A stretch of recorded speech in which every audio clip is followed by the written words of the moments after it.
आज की तमाम बड़ी खबरें नॉन स्टॉप न्यूज में।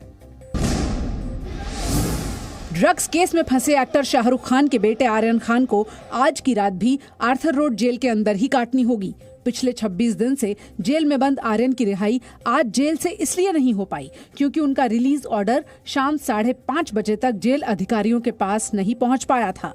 बंदी हो गई हमारी, बंदी हो गई। बंदी होने के बाद 6 बजे हमारा जेल बंद हो जाता है जी। उसके बाद हम किसी को नहीं छोड़ते। आर्यन खान को कल ही बॉम्बे हाई कोर्ट से जमानत मिली है। उम्मीद है कि कल वो जेल से रिहा होंगे। वहीं आज आर्यन की रिहाई की उम्मीद में अभिनेत्री Juhi Chawla Arthur road jail पहुंची और उनकी जमानती बनी।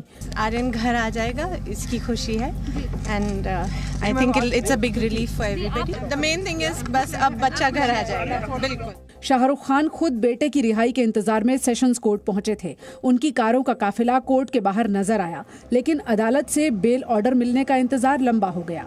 जूही चावला श्योरिटी करके ऑफर किया था अपने आप को और जज साहब ने उसको एक्सेप्ट की है और जो भी सॉल्वेंसी सर्टिफिकेट वगैरह फर्निश करना था वो हो गया है। उसकी वजह से अभी 1 घंटा लगेगा डॉक्यूमेंट्स बनाने में। आर्यन खान की रिहाई आज आर्थर रोड जेल से भले ही ना हो पाई हो, लेकिन उन्हें जमानत मिलने की खुशी शाहरुख खान के घर पर दिखाई दी। मुंबई में शाहरुख खान के बंगले मन्नत को सजाया गया। आर्यन के बेल ऑर्डर की कॉपी 5 पन्नों की है। जमानत दिए जाने के साथ ही बॉम्बे हाईकोर्ट ने उन पर कई शर्तें भी लगाई हैं। 1 लाख के निजी मुचलके पर मिली जमानत के बाद आर्यन को अपना पासपोर्ट जमा कराना होगा। ड्रग्स केस के दूसरे आरोपियों से वो संपर्क नहीं कर सकते, न ही वो गवाहों को प्रभावित कर सकते हैं। बिना इजाजत के आर्यन मुंबई से बाहर नहीं जा सकते। इन शर्तों का उल्लंघन करने पर आर्यन की जमानत रद्द हो सकती है। एनसीबी के उप महानिदेशक ने आर्यन की जमानत पर प्रतिक्रिया दी। जमानत के आदेश का अध्ययन किया जाएगा और कंसर्न जोनल यूनिट और डीडीजी उस पर निर्णय लेंगे। मुंबई में एनसीबी के जोनल डायरेक्टर समीर वानखेड़े आज अनुसूचित जाति आयोग पहुंचे। अपनी जाति पर उठाए गए सवाल को लेकर अनुसूचित जाति आयोग में शिकायत दर्ज कराई। अनुसूचित जाति आयोग ने उनकी तरफ से शिकायत मिलने के बाद महाराष्ट्र के मुख्य सचिव, डीजीपी और मुंबई पुलिस कमिश्नर को नोटिस जारी किया और 7 दिन के अंदर रिपोर्ट देने को कहा। वहीं महाराष्ट्र के मंत्री नवाब मलिक ने आज एक बार फिर काशिफ खान पर कार्रवाई न करने को लेकर समीर वानखेड़े को घेरा। वानखेड़े साहब, ये दाढ़ी वाला कौन है? इस दाढ़ी वाले को आपने क्यों नहीं पूछा?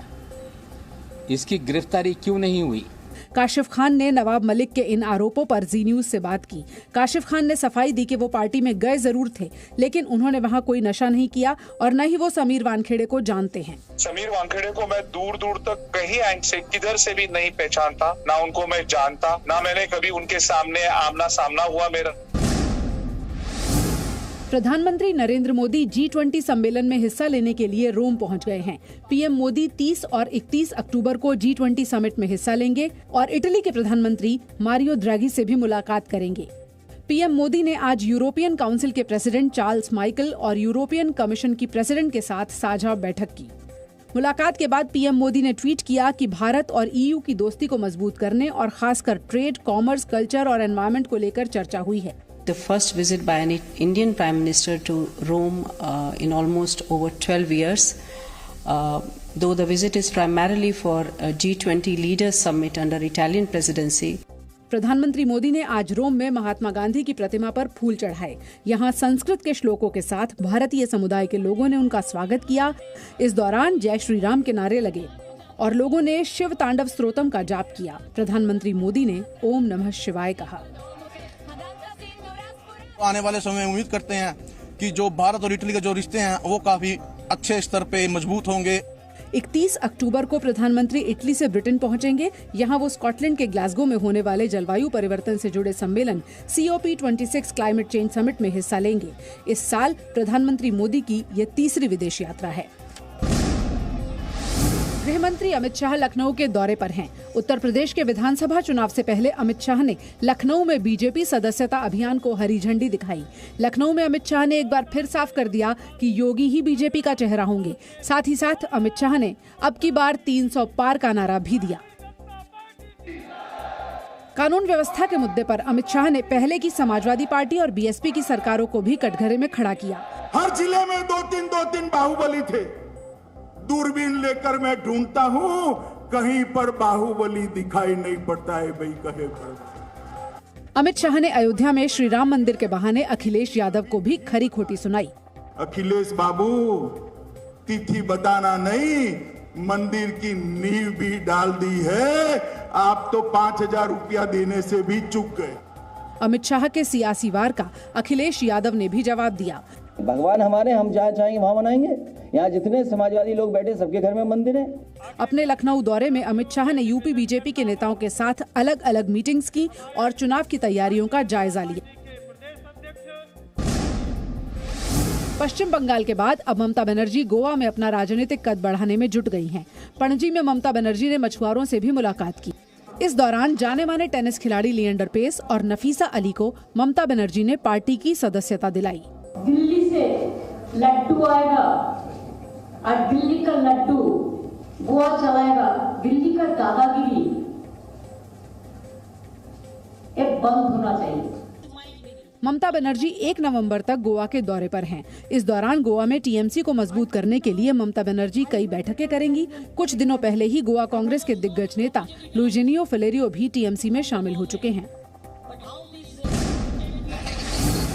किसान संगठनों के प्रदर्शन की वजह से बंद दिल्ली के टिकरी और गाजीपुर बॉर्डर से बैरिकेडिंग हटाई जा रही है। सुबह से ही गाजीपुर बॉर्डर पर बैरिकेडिंग हटाने का काम शुरू हो चुका है।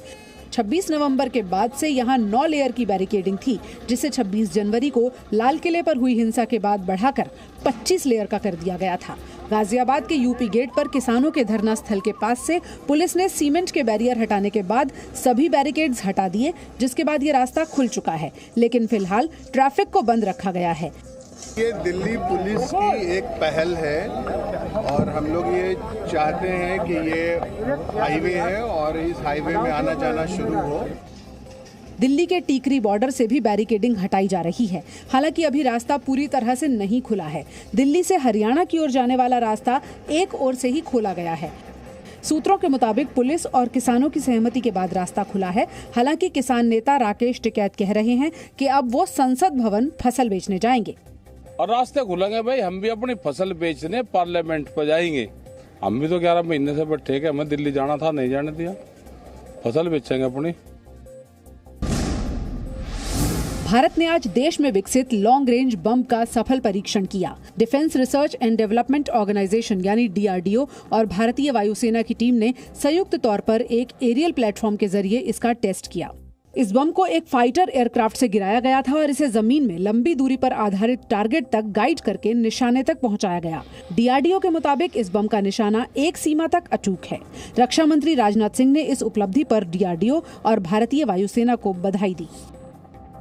Presenting B News app available on Google Play and App Store. Download it now.